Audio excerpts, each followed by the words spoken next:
Boa noite. Tudo bem com vocês? Prazer estar aqui novamente.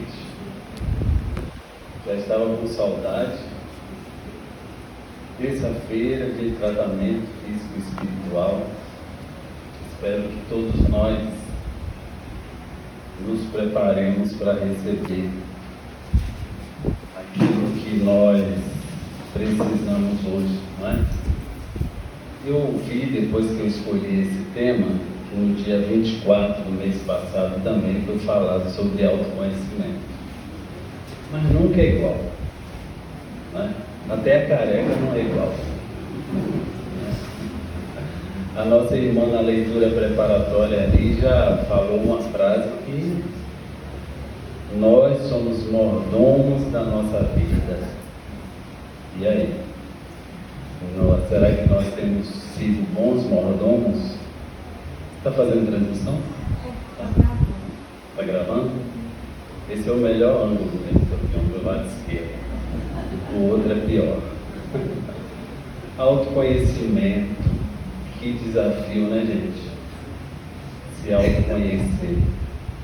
O Livro dos Espíritos é o livro da minha vida, né? Todo mundo deve ter um livro da sua vida. Eu escolhi o Livro dos Espíritos. E nas 1018 questões, 1019 questões, dependendo da edição, porque tem a última questão que é uma subquestões em algumas edições e outra é uma questão, por isso que varia. Dentre as 1018 questões, a 919 é, na minha opinião, a questão mais importante desse livro, porque ele fala exatamente sobre autoconhecimento. Como é difícil se autoconhecer, como é desafiador se autoconhecer. A maioria de nós costuma dizer que se conhece. Eu me conheço. Não mexe comigo não, que eu me conheço. Estou um fio de cabelo de perder minha paciência. Não mexe comigo.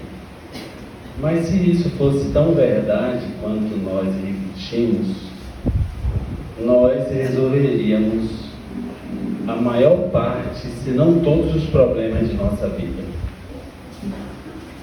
Como nós andamos cheios de desafios, isso não pode ser verdade. Porque aquele que se conhece equaciona as questões que estão envolvidas. Porque ele vai saber o que fazer para ficar bem. E raramente, pelo menos no meu círculo de amizade, que é um círculo que eu considero grande, raras são as pessoas que eu diria que podem afirmar assim, estar bem, sem ansiedade, sem angústia, dormindo tranquilamente, sem grandes preocupações. Eu me lembro de no máximo 2 pessoas em alguns milhares. Mas hoje o assunto eu vou começar com uma pequena história. Estava só me preparando. Contam que antigamente no Oriente havia um reino.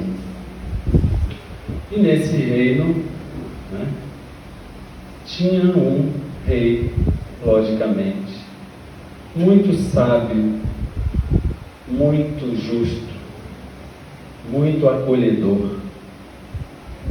E ele soube, através dos seus assessores, ele que costumava acompanhar o dia a dia do seu reino e aplicar a justiça, ele soube que havia um jovem, um homem na faixa de 25 a 30 anos, que estava aprontando uma série de situações extremamente constrangedoras no reino. Bebia e não respeitava as pessoas, agredia verbalmente os idosos, não respeitava as mulheres porque se considerava extremamente cortejador, bonito, galanteador. Então ele queria namorar todas as mulheres do reino. Enfim, ele aprontava um monte. Até que os assessores do rei chamou o rei e falou do caso desse homem. O rei mandou os seus soldados trazê-lo à sua presença. Chegando à presença do rei, o homem sóbrio, era uma segunda-feira, né? Ele já estava recuperado da ressaca, segunda-feira à tarde, e o rei perguntou a ele o porquê daquelas barbaridades. Ele, logicamente, não levou muito a sério o que o rei falava, porque ele é de uma família burguesa. E o rei, irritado com a postura daquele homem, que parecia não respeitar as regras, as leis, disse: eu vou lhe dar um desafio, porque eu sou um rei bom e justo, e você terá 10 anos para resolver. Se você não resolver esse desafio, eu vou sentenciá-lo à morte. O homem ficou espantado com aquelas palavras, mas ele sabia que o rei ia fazer, porque o rei tinha um histórico impecável, tudo que ele prometia ele cumpria. E o homem ficou pensando: meu Deus, não pode ser verdade, isso é uma pegadinha, uma fake news. Eu vou ter 10 anos para resolver uma questão. Se eu não resolver, eu vou ser morto.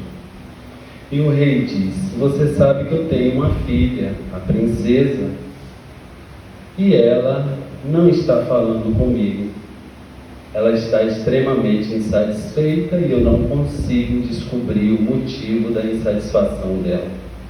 Já fiz de tudo, e mesmo assim ela não fica bem comigo.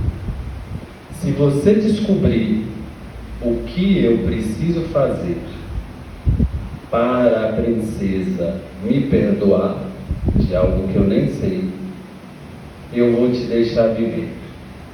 E se você não descobrir, você vai morrer. O seu histórico de crimes me autoriza a fazer isso. E ele saiu da presença do rei e ficou pensando: eu tenho 10 anos para resolver essa questão. Eu tenho um tempo, não é? Nós pensamos assim. Eu pensaria assim: 10 anos é muito tempo.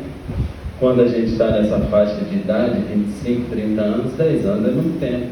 Quando a gente chega aos 50, 60, a gente pensa que 10 anos passa muito rápido, não é?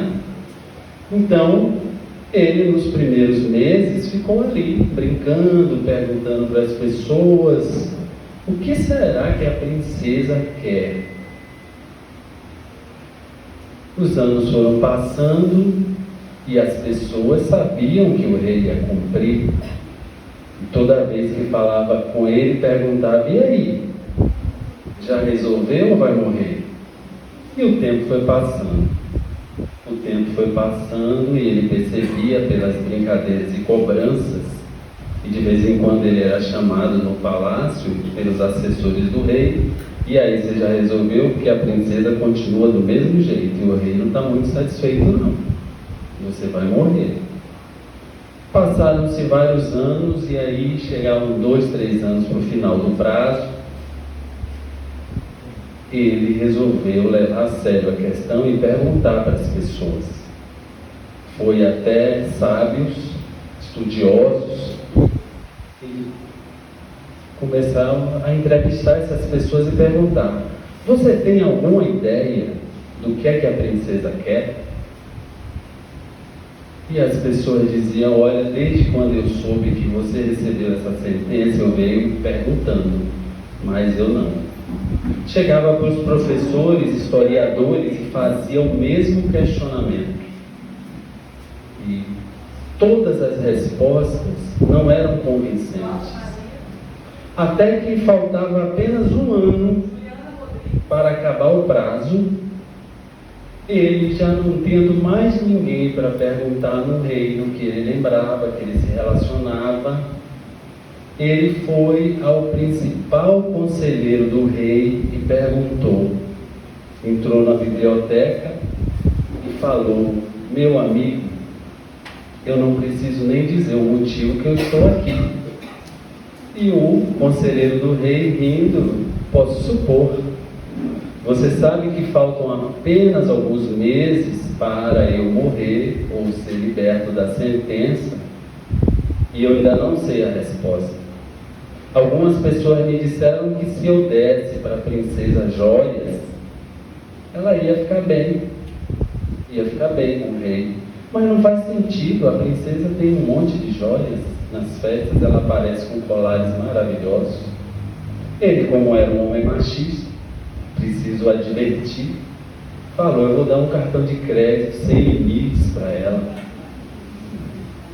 Eu fiz essa passagem em uma palestra algum tempo atrás, e no final algumas mulheres vieram me questionar: que história é essa? Você acha que a mulher fica satisfeita se der um cartão de crédito? Por isso que eu preciso avisar, ele era machista, tá? Eu não. Cartão de crédito não vai funcionar. As melhores roupas, vamos trazer roupas da China, do Shein, Shopee, né? Zara. Vamos trazer roupas. A princesa tem todas as roupas que ela quiser. Dinheiro não é o problema, roupa não é o problema. Ah, sei. Alguém me disse que se eu conseguir um casamento para a princesa, ela vai ficar feliz. Machista de novo, né? E aí ele pensou: mas quem não casaria com a princesa? A princesa é maravilhosa, é linda, incrível. Qualquer homem vai querer casar com ela, até porque se casar com ela vai se tornar um rei consorte. Ela tem tudo, poderosa. Não faz sentido, não é isso. E ele preocupado. O homem sábio olhando para ele falou: meu filho, eu também não sei a resposta, já preciso te antecipar para você não ficar perdendo o seu tempo aqui. Você tem que ir em outro lugar procurar essa resposta, porque eu não a tenho. Ele já saindo cabisbaixo, o conselheiro, pensando, sorrindo, chamou ele de volta. Ó, tive um estalo aqui. Eu lembrei de algo. Volta aqui. Fora dos domínios do rei, você sabe que nós somos cercados por uma grande floresta, famosa pelos seus perigos, pelas feras que estão ali, por uma série de situações que nós não conseguimos entender. Mas todo mundo conhece as florestas fora do domínio, as florestas escuras. Eu sei que lá vive uma mulher, uma bruxa. E essa mulher é famosa por saber de tudo. Se você tiver coragem e não quiser morrer, quem sabe essa não é uma alternativa. Eu, quando vi a imagem da bruxa, me lembrei de uma amiga, porque ela tinha um nariz adunco, uma verruga enorme aqui, né? Aquele cabelo desgrenhado. De vez em quando ela vai aparecer ali na porta chamando alguém. Vocês vão ver logo. Essa daqui tirou a verruga. E ele pensou: estou no mato sem cachorro. Se eu não der a resposta, eu vou morrer. Eu enfrento a floresta ou eu morro? Como a gente morre de medo de morrer, o que é que ele fez? Foi enfrentar a floresta. Chamou um monte de amigos, soldados, e todo mundo disse para ele: ó, nananina não. Quando você aprontou sozinho. Você tem que resolver seus problemas sozinho, porque a gente não vai enfrentar a floresta. Faz isso aí não. A gente te salva e a gente morre lá. E ele foi com a sua bagagem e levou meses penetrando a floresta. Chegando lá, depois de muito tempo procurar, morrendo de medo, porque via gritos, via gemidos, via barulhos de feras, e ele não dormia. Ele viu uma casa, aquelas casas de bruxa toda caindo. Chegou na porta e ninguém abria.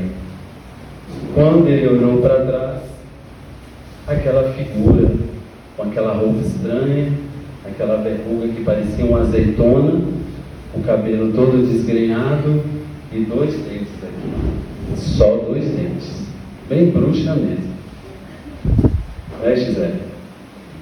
E a mulher sorriu com aqueles 2 dentes, e ele, assustado, não sabia se corria, se ficava, não sorria, se ficava, e ela sorrindo. E ele perguntou: por que você está sorrindo, tremendo?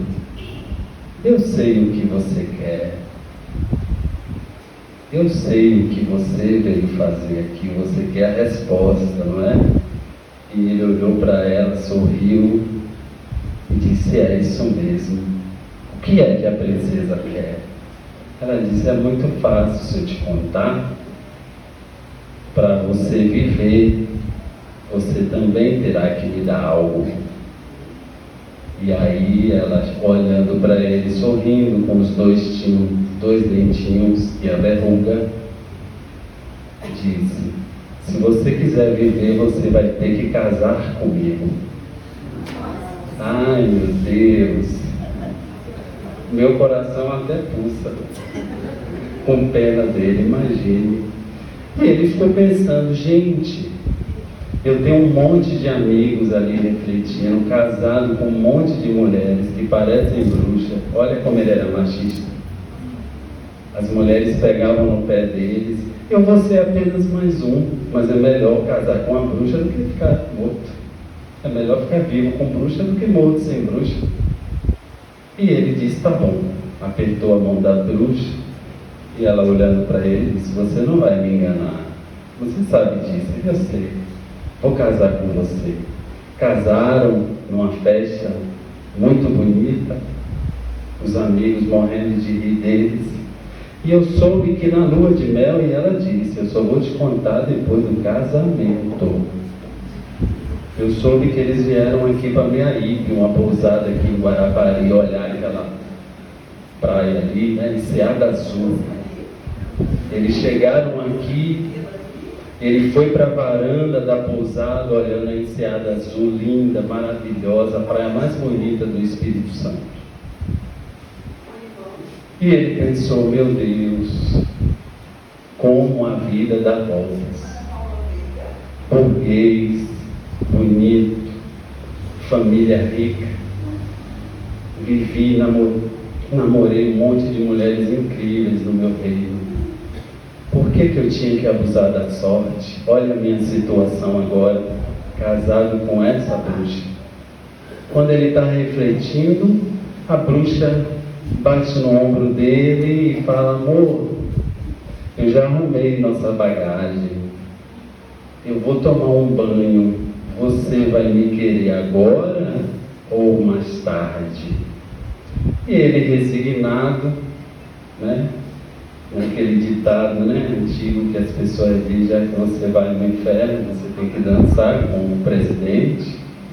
Ele falou para ela: meu amor, fique livre, a hora que você quiser. Ela entrou no banheiro, tomou um banho e ele ficou ali, coração pulsando, esperando ela sair do banho.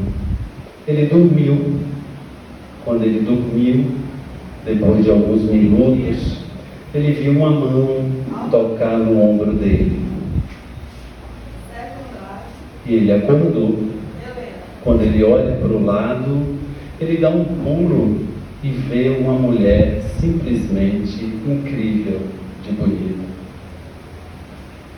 E ele não entende o que está acontecendo. O que você está fazendo aqui, princesa? E a princesa, olhando para ele, diz: a resposta para a sua pergunta é: o que as mulheres desejam é a liberdade. A história termina aí. Você fica pensando assim: mas o que é que tudo isso tem a ver com autoconhecimento? Vamos fazer igual um chefe de cozinha: reserve tudo, esses ingredientes, o rei, a princesa, a rainha, a bruxa e os conselheiros aqui, que daqui a pouco a gente vai colocar nesse prato, tá bom? Na questão 909 do Livro dos Espíritos, Allan Kardec pergunta aos espíritos assim: qual o meio prático mais eficaz para o homem melhorar-se na Terra e para resistir ao arrastamento do mal? Um sábio vem e responde com as palavras de outro sábio. Ele diz assim: um sábio da antiguidade já vos disse: conhece-te a ti mesmo. Allan Kardec, não satisfeito, continuou perguntando e disse: nós concordamos com essa orientação, mas como entendemos que é difícil se conhecer, o Senhor poderia nos dar um meio eficiente de fazer isso? E a resposta, ninguém menos do que Santo Agostinho deu. Santo Agostinho de Hipona, e ele diz assim: fazei o que eu fazia quando eu vivia na terra. Todas as noites, ao deitar, antes de deitar, eu passava em revista sobre tudo que tinha acontecido no meu dia. E eu me perguntava: alguém hoje tem alguma reclamação em relação a alguma atitude que eu tenha feito? E ele continuava se perguntando: eu fiz todas as minhas obrigações que eu planejei e que foram colocadas para mim hoje? Alguém teria alguma queixa de minhas atitudes tomadas desde o meu acordar? E fazendo esse exercício, ele, ao longo de vários anos, foi aplicando essa técnica e se corrigindo, e se conhecendo. Mas vamos simplificar essa técnica, né? Vale a pena todo mundo ler um texto longo de 2 páginas, está lá no Livro dos Espíritos, questão 909. Vamos simplificar em 3 fases: a descoberta, a aceitação ou acolhimento e o terceiro item, o tratamento. A fase mais difícil, uma das mais difíceis, é a descoberta.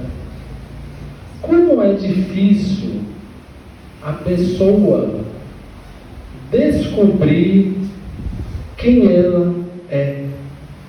Porque a maioria de nós, quando percebe uma atitude no nosso comportamento, uma atitude rotineira, nós temos o hábito de escamotear e dizer ou que todo mundo é assim, ou que nós não somos bem assim não, e damos uma desculpinha.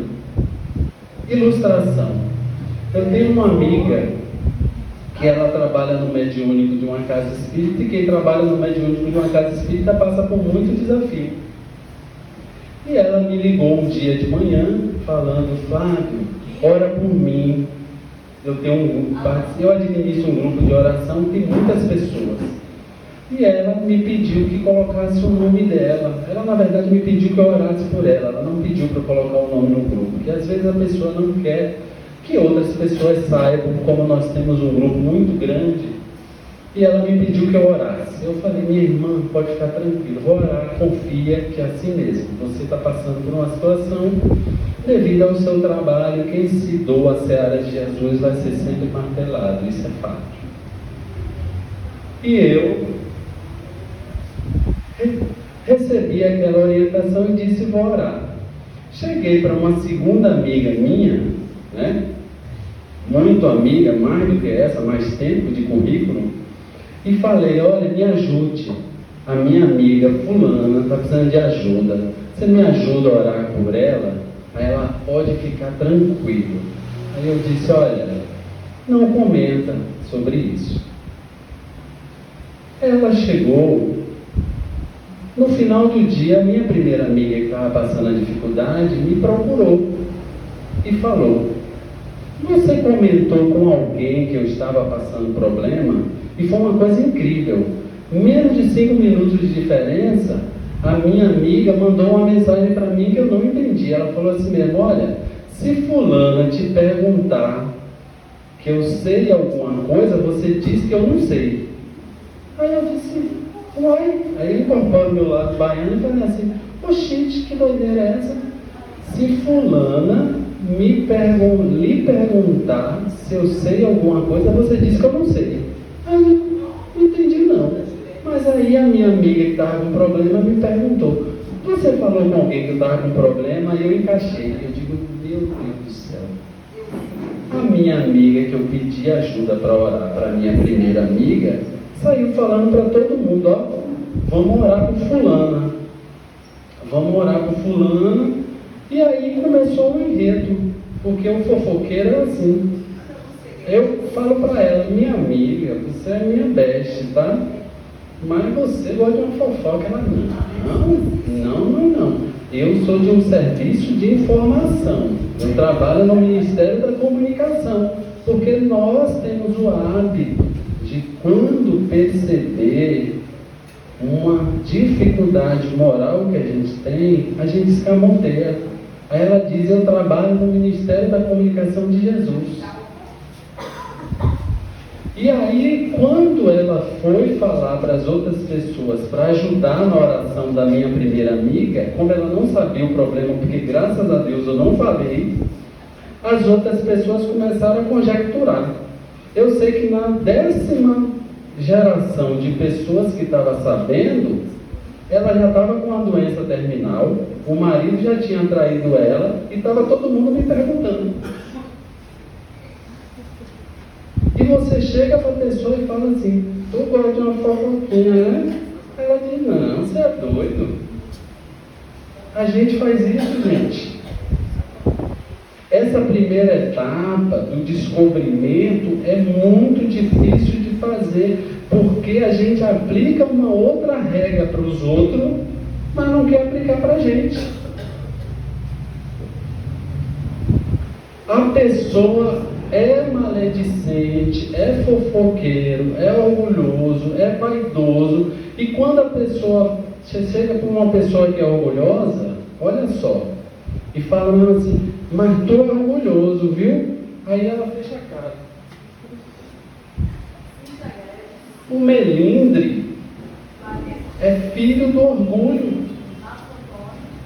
Como é que você pode se melindrar se você não é orgulhoso? Existe um tripé chamado narcisismo, ó: orgulho, vaidade e presunção. Todos eles têm filhos. O filho do orgulho, um dos filhos do orgulho é o melindre. O pai desses 3 aqui, tripé, se chama egoísmo, que é a pior antivirtude que tem. Está no livro dos Espíritos. O egoísta, nós temos orgulho, vaidade e presunção. Você pode ter um grau pequeno de cada um deles, não ter um e ter 2, ter os três muito. E aí você chega para o orgulhoso e faz uma crítica, ele se ressente, porque ele acha que não é orgulhoso, mas o ressentimento é filho do orgulho. A pessoa vai lá na internet, ela acorda de manhã, olha, sem críticas, tá? Se alguém se identificar, por favor, não se sinta criticado. Ela acorda de manhã, maqueia, né, se for um pentear o cabelo, foto. 8h05, café, foto. 9 horas saindo de casa, do pé, foto. Aí ela tira foto o dia inteiro. Aí você fala: tu é vaidosa, hein? Eu, vaidosa, você é doido. Eu tenho autoestima. Só que a autoestima é algo egóico. A pessoa que tem um equilíbrio emocional, saúde mental, emocional, física e espiritual, ela tem auto-amor. É melhor ter autoestima elevada do que ter autoestima baixa, verdade. Mas não podemos esquecer que a autoestima é um movimento do ego, não do self. O ser essencial desenvolve auto-amor. O ser egóico coloca a autoestima lá em cima, então ele se sente melhor do que o outro, ele se cuida, fica todo malhado, bonito, né? Se sente assim para ser melhor do que o outro. Ele está se cuidando, tá? É melhor do que não se cuidar, fato. Mas um ser que nós buscamos de equilíbrio, de paz, é o ser que tem auto-amor. Ele faz tudo isso e não precisa se impor ao outro. Ele sequer precisa mostrar. A fase da descoberta é um desafio por causa desse movimento que o ego tem.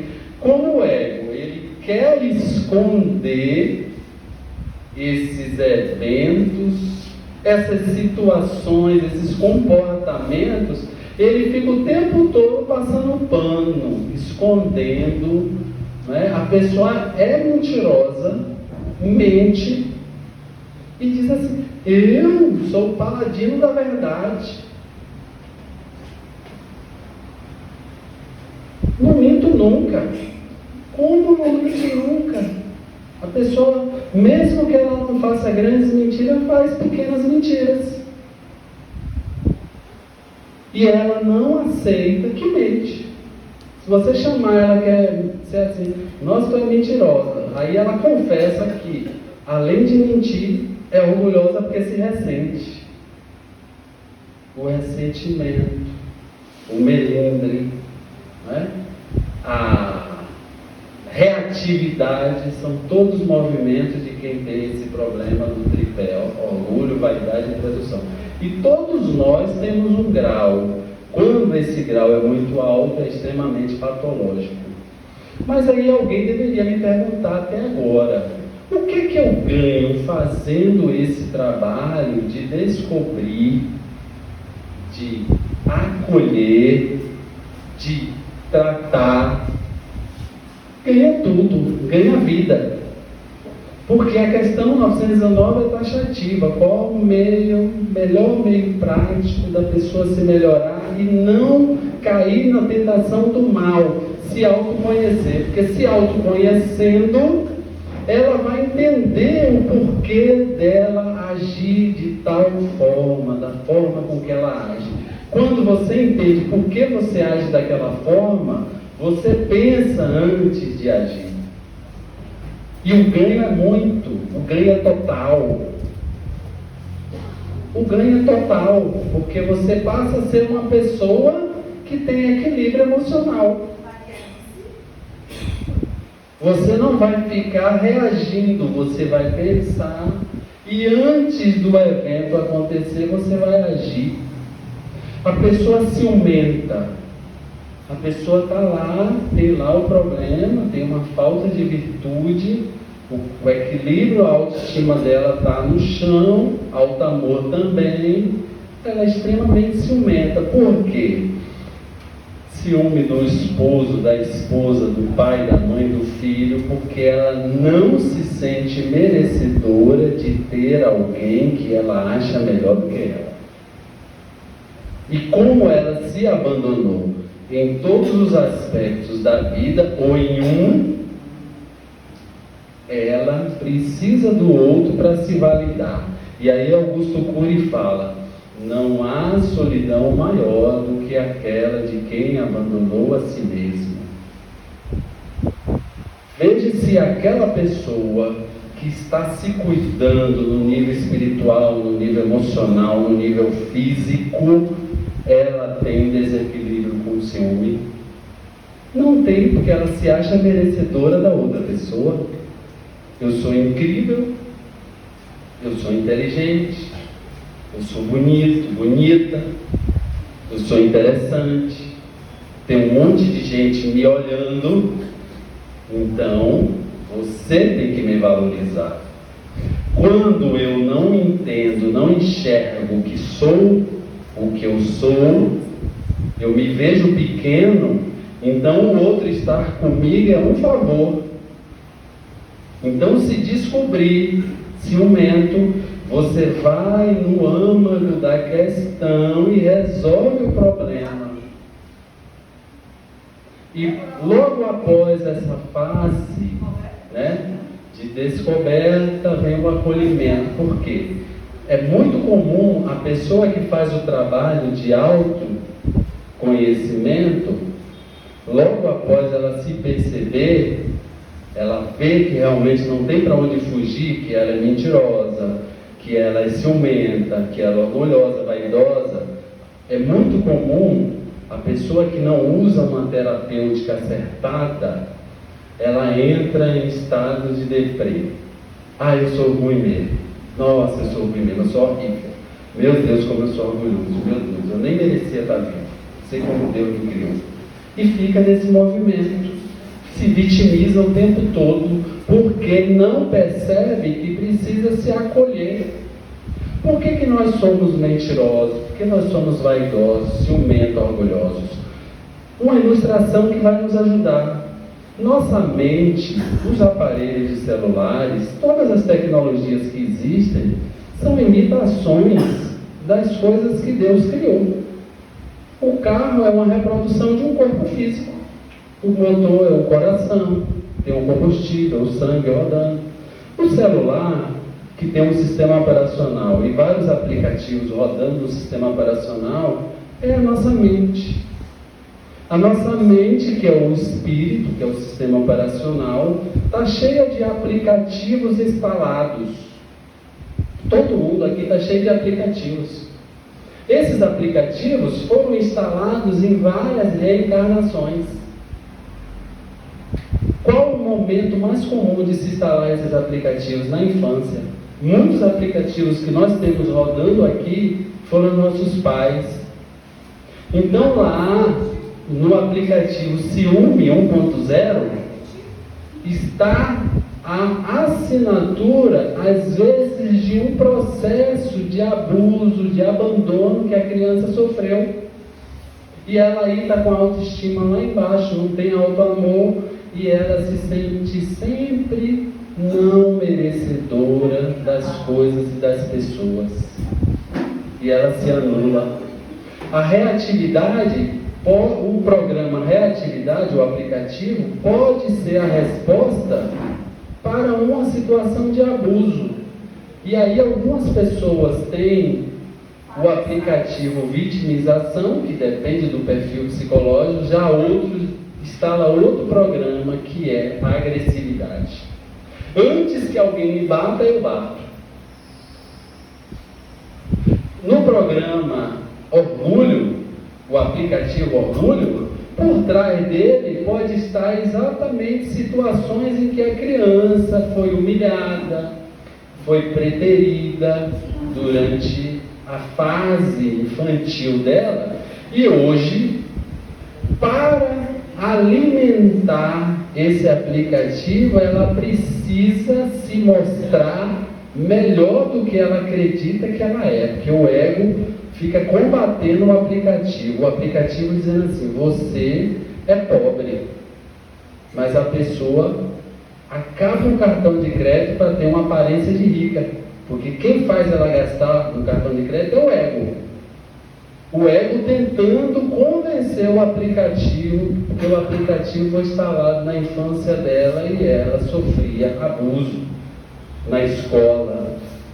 Eu sofri e ainda trato esse meu perfil psicológico em relação a isso, que eu dei o azar e a sorte, que meu pai trabalhava em uma grande empresa e ele não recebia um bom salário, embora era uma grande empresa. E a empresa pagava um excelente colégio para os filhos dele. E eu estudava numa escola particular muito bacana, mas eu ia com um chute rasgado. E aí meus coleguinhas falavam assim: ah, esse aí, ó, pobre, é bolsista, olha o chute dele, todo rasgado. E aquilo foi internalizando. Quando eu comecei a ganhar dinheiro, eu tinha coleção de sapatos. Percebe como funciona? Então, nós precisamos entender que nossas vidas vidas hoje são gerenciadas por esses aplicativos. Atrás de um homem, de uma mulher, de um homem, vou pegar os homens de Cristo para Cristo, atrás de um homem mulherengo, está um homem com uma baixa estima lá no chão, e que ele precisa alimentar o ego dele, se sentindo melhor do que psicologicamente ele se enxerga e se sente, aí ele precisa conquistar várias. Ele precisa ouvir dos amigos e das mulheres que ele é uma pessoa interessante. Aí ele faz uma festa, mas após a 20ª, ele precisa de mais uma, porque quando ele dorme sozinho, ele se sente um nada. E aí ele precisa conquistar de novo. Olha que coisa interessante. A questão do Livro dos Espíritos é a chave para os problemas que nós temos e que norteiam a nossa vida.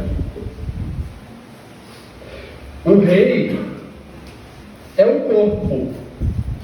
O corpo dizendo: olha, espírito, o homem, espírito, você cometeu uma falta perante a lei de Deus.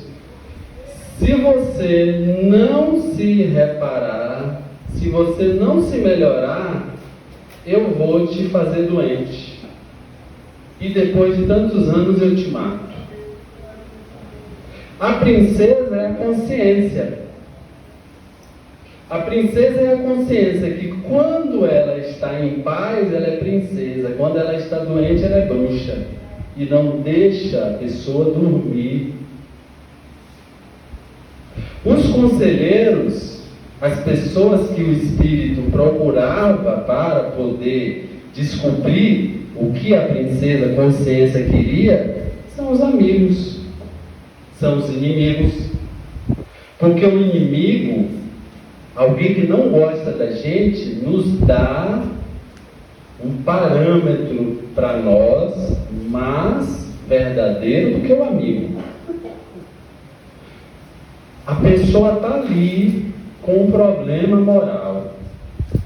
Ela é um homem extremamente galinha, né, no linguajar da minha época, mulherengo, não respeita, e as amigas ficam dizendo que ele é galinhão.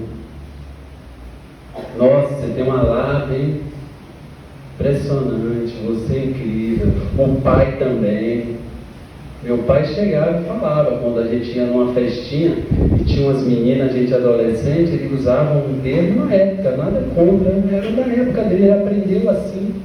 Por isso que ele ensinava assim. Ele dizia: olha, segura suas cabritas, porque meus cabritos estão soltos. E aquilo internalizando na cabeça, instalando aplicativos.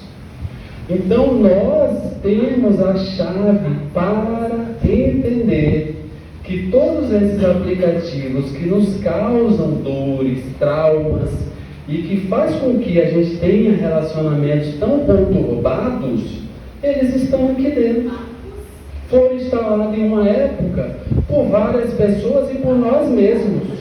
Essas pessoas, a maioria das vezes, eram nossos pais, nossos tutores. Será que, se eles soubessem, tivessem consciência do que eles estavam fazendo, eles fariam assim? Não fariam. Não fariam, mas simplesmente ignorância de uma época que não tinha luzes como hoje tem a psicologia, a psicoterapia e o espiritismo. Para abrir nossa cabeça e mostrar: olha, está vendo esse comportamento que você tem, reativo, né, muito extravagante, de mentira, de orgulho, de vaidade, de distúrbio, de vícios? São programas que foram instalados na sua cabeça e você precisa substituí-los por programas bons que te façam bem, que deixem a sua consciência como uma princesa e não como uma bruxa. O terapeuta está lá com uma paciente de anos de terapia e um dia ele chegou para ela, quando ela teve uma nova crise, porque toda semana era uma crise diferente, ela tinha um relacionamento por semana. Toda semana ela estava com um homem diferente. E aí ele chegou para a paciente dele, ele contando isso, o terapeuta espírita, ele falou assim: meu amor, a gente já tem intimidade, não tem? Né? Aí ela falou: claro, você pode falar comigo o que você quiser.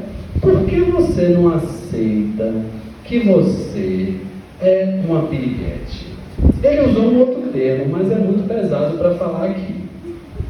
Aí ela falou assim: nossa, fulano, você vai falar isso de mim mesmo? E ele: vamos lá, vamos analisar aqui. Você vem aqui, você vem com essa conversinha toda semana que está em crise. Mas você, quando não está em crise, você me fala que foi ótimo, que você pegou aquele marombadão, que fulano, lourinho, que você estava de olho, você pegou, aquele moreninho, aquele negrinho, aquele tal. Então você percebe que você vive esses vários momentos aqui de prazer, mas quando você toma um fora de um, você entra em crise. Quando você dá um chute no outro, você não fica tão. Percebeu que isso aí é um programinha que está instalado na sua cabeça, que você não consegue se conectar com alguém, aí você vai pulando de uma conquista para outra conquista, de uma conquista para outra conquista. Quando ele foi a fundo e analisou com ela, ela viu aquele modelo de comportamento, ela copiou do pai, que o pai é extremamente vulnerável em relação à fidelidade, e ele tinha o mesmo comportamento que agora a filha copiou. Mas ela copiou num momento, num estado de vingança dos homens. Ela disse assim: o modelo de relacionamento com o homem, ela moldou no pai. Ela disse assim: homem não presta, então eles vão sofrer no meu pé. O pai não tinha conhecimento que ele estava instalando aquele aplicativo na filha. Não tinha. Se ele tivesse, ele não teria feito isso.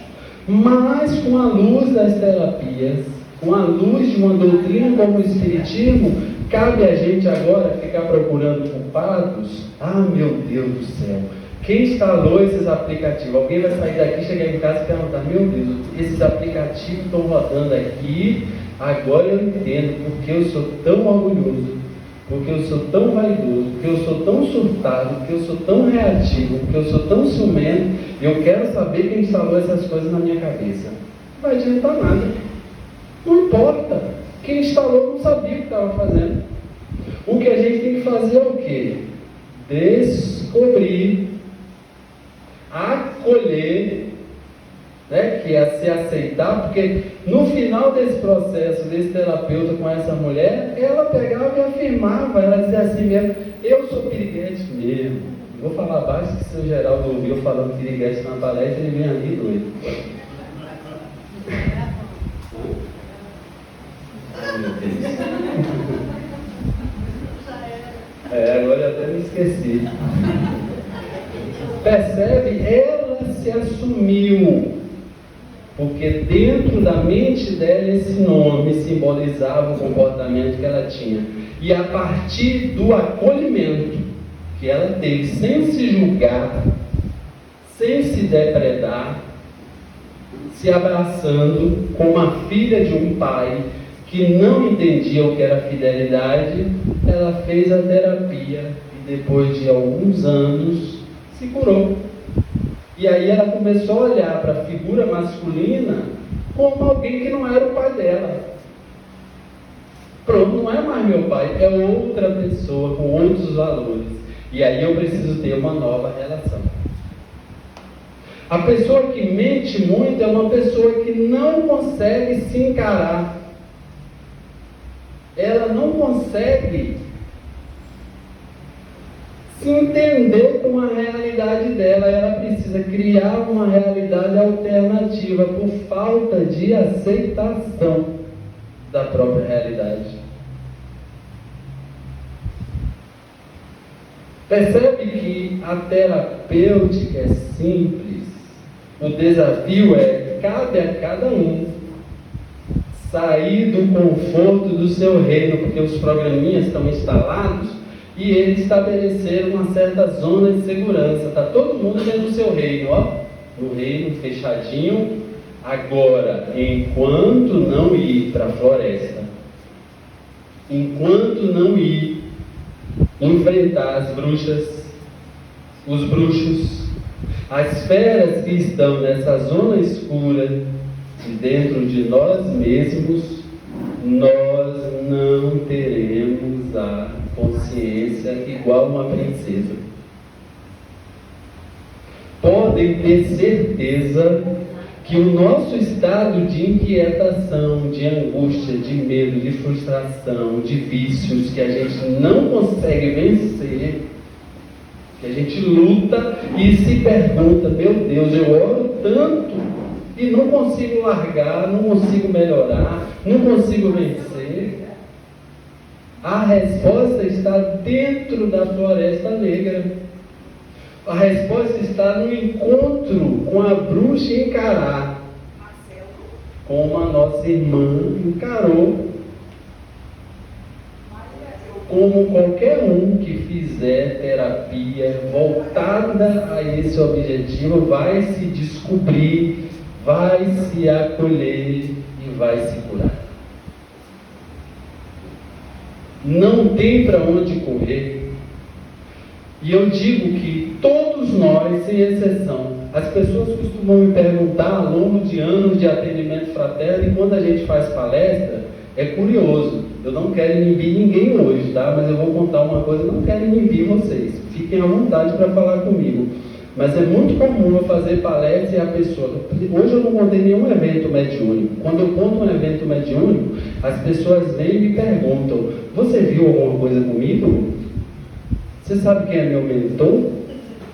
Você sabe por que eu reencarnei com fulano que eu estou, porque eu não dou sorte em relacionamento? A pessoa acha que... Eu até já joguei búzios, mas deixei tem muitos anos. Eu joguei, era muito novo. Jogava uns búzios lá e via as coisas. Hoje eu não faço mais, porque eu sou espírita. Jogava búzio, jogava tarô. Então, as pessoas me perguntam, Flávio, eu estou perdido. Sabe por que a gente está perdido? Porque a gente está igual o burguês do reino, vivendo sem se preocupar com as coisas que são essenciais. Nós estamos sendo controlados por vários aplicativos que foram instalados na nossa cabeça e nós somos guiados por eles. Eles são os resultados, eles que fazem o resultado da nossa angústia, do nosso medo, da nossa inquietação, da nossa viciação, de ter o dedo podre por relacionamento, por ser ciumento, por ser surtado, por ser doido, por não ser equilibrado. Tudo é responsabilidade dos aplicativos que estão rodando aqui. Enquanto a gente não enfrentar, não teremos paz. E como eu ia dizendo, a resposta para a pergunta que é mais ouvida por mim, eu acho que por todos os palestrantes, é atendimento fraterno. Eu não sei o que eu vim fazer aqui. Eu não sei. Eu estou perdido. Ouvi essa semana umas 3 vezes. A resposta é: você veio, eu vim, para sair da zona de conforto e entrar na floresta e encarar nossas bruxas. Quando nós tivermos a tomarmos essa decisão, nós vamos ver como nossa mudança acontece. O emprego que a gente sonha, a gente vai conquistar. O concurso público que a gente não consegue passar, a gente vai passar, porque a gente vai entender porque a gente é tão desconcentrado, que a gente não consegue gravar as coisas, porque a gente tem pensamentos tão desconexos. Por que o relacionamento não dá certo? Por que o conflito com a mãe, com o pai? Eu não sei se permite pergunta, porque ela levantou a mão. Pode ser? Fica à vontade. Na verdade, eu queria só falar sobre o fato de a gente, quanto pais e mães, depois de passar por esse processo também de autoconhecimento, a gente vai botar menos aplicativos desnecessários, talvez, na cabeça das futuras gerações. Então, hoje eu faço um trabalho desse autoconhecimento, desse tratamento, porque eu tenho um menino de 5 anos e eu quero que ele cresça com menos aplicativos que o limitem futuramente, que ele precise depois tratar. Exatamente.